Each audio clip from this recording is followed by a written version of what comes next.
Because for one, alam namin na tinutulungan niyo ang inyong mga sarili na makatayo. And sa lahat ng nangyayari ngayong krisis, dito sa ating bansa at lalo na sa ating lungsod, the only way for you to succeed is kung talagang subukan niyong tumayo sa inyong mga paa. At dahil ang TESDA at ang ating alkalde, ang vision niya through the Minimum Basic Needs Program na habang nagpa-provide na employment sa mga Manilenyo, sila rin o tayo rin ay nagtuturo na mag-livelihood. Pero for anything, gusto ko lang i-share sa inyo. Hindi ko hahabaan ito dahil alam ko excited na kayong makausap at marinig ang mensahe ng ating alkalde. Gusto ko lang malaman ninyo.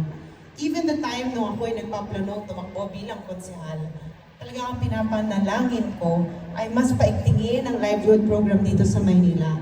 Dahil sa lahat ng nangyayari sa buhay natin, the only way to equip you is kung marunong kayong tumayo sa inyong mga paa. Hindi kailangan na malaking investment o puhunan. Minsan ang puhunan natin ay ating mga sarili at ang ating determinasyon na mag-succeed sa buhay.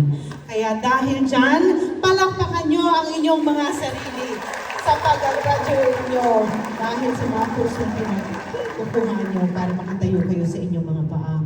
But if there's anything really, ang pinaka-kinikilig ang aking puso.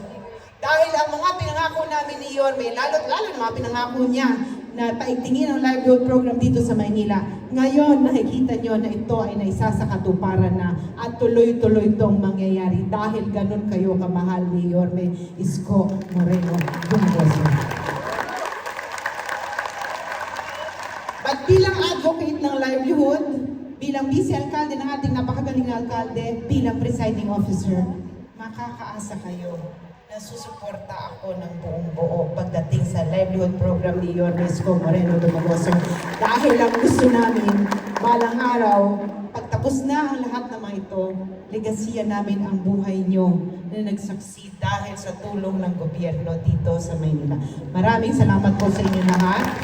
At lagi kayong mag-iingat at sana naway gawin nyo kayamanan kung anuman ang natutunan nyo ngayon. Dahil yan din ang susi para sa kayamanan ninyong balang araw. Maraming salamat. Manila, God first!